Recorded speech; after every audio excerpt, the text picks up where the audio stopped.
전기차 캐즘이 계속 지속되는 거 아니냐는 우려도 있었는데 그래도 일단 등록 대수도 급증했고 이 사실 이 기업들 간의 경쟁도 굉장히 활성화가 되고 있거든요.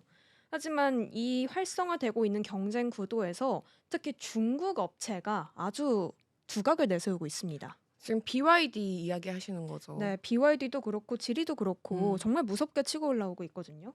뭐 BYD 같은 경우에는 이제 무려 158만 대를 넘게 팔면서 글로벌 1위 자리를 굳혔고요.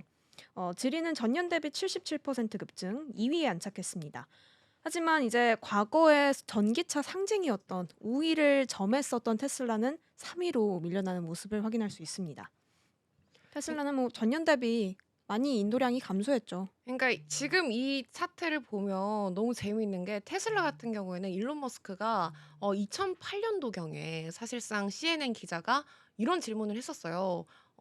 "BYD에 대해서 어떻게 생각하냐?" 네. 했더니 테슬라의 이제 네네. 수장인 일론 머스크 같은 경우에는 "BYD? 하하." 이렇게 비웃었던 그 아. 짤이 중국에서는 굉장히 요새 많이 돌아다닌다고 합니다. 그러겠네요. 그쵸. 지금 사실 테슬라가 뭐 모델 Y라든가 음. 로보택시도 기대감이 좀 내려갔고 음. 사이버 트럭도 그렇게 큰 두각을 받지 못하고 있고 그러니까 BYD 같은 경우에는 또 그 왕천푸라고 창업자 이름인데 굉장히 조용한 엔지니어입니다. 일론 머스크 같은 경우에는 쇼맨십도 많고 그리고 뭐 SNS에도 말을 많이 하고 네. 그렇게 뭔가 쇼맨십이 가득한 사람이라고 한다면 이 BYD의 창업자 같은 경우에는 굉장히 얼굴을 잘 내비치지 않고 어. 조용한 엔지니어다 보니까 중국의 일론 머스크지만 굉장히 색이 다르다라는 평가를 많이 받고 있거든요. 중국의 일론 머스크. 네.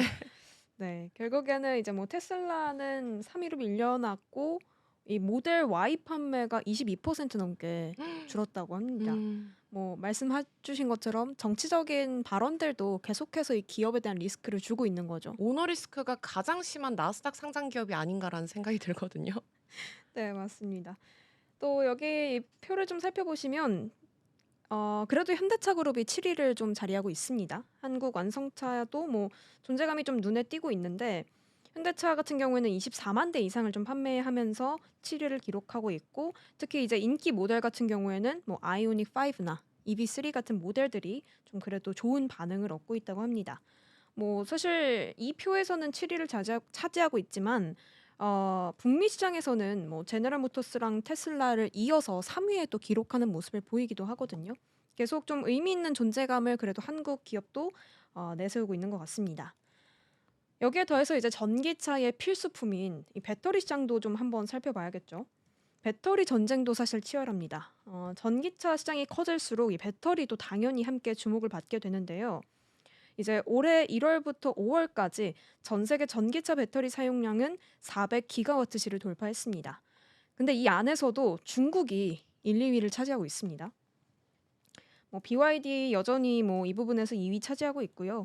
뭐 그래도 이제 우리나라의 어떤 LG 에너지 솔루션이나 SK온 그리고 삼성 SDI도 뭐 3위와 5위, 6위를 지키는 모습을 보이기도 했지만 내부에서는 이 기업들 간의 내부적인 차이는 좀 있습니다. 뭐 삼성 SDI는 오히려 유럽이나 북미 수요 둔화로 인해서 사용량이 오히려 줄었고요.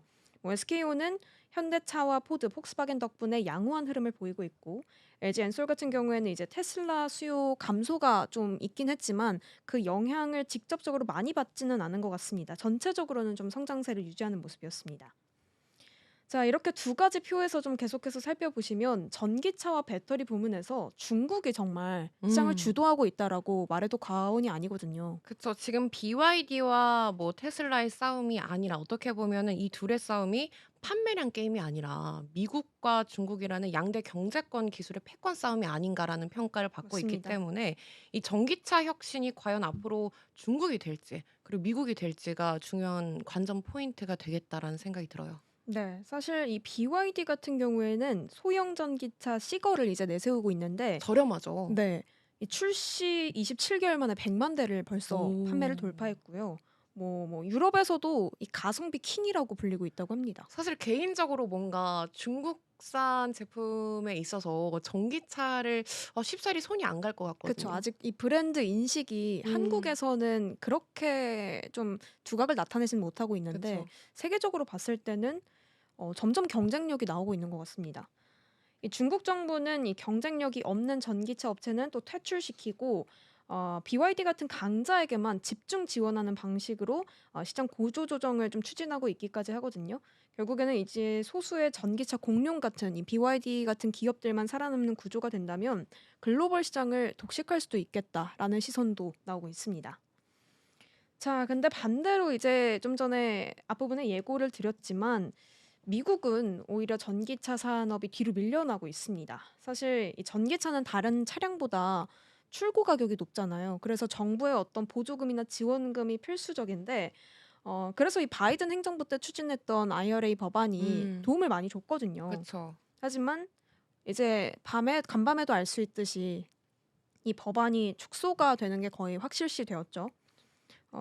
하원까지 통과한 법안도 오늘 살펴보시면 전기차와 관련한 부분을 좀 살펴보면 신재생에너지 관련 투자나 이 전기차 전환을 촉진하는 IRA 관련 내용은 상당 부분 후퇴했습니다.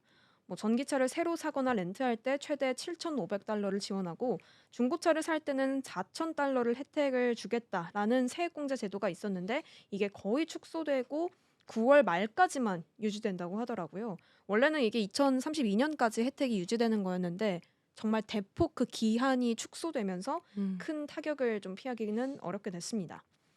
이렇게 법안도 도와주지 않고 테슬라 내부적으로도 이 인도량이나 어떤 판매들이 계속해서 감소하고 있는 추세다 보니까 이제는 뭐 보호 무용만으로는 중국 전기차의 기술 우위를 막기가 음. 어렵다라는 전문가들의 평가가 이어지고 있고 또 이렇기 때문에 미국 완성차들이 내연기관차로 회귀할 수 있다는 음. 경고까지 나오고 있다고 합니다.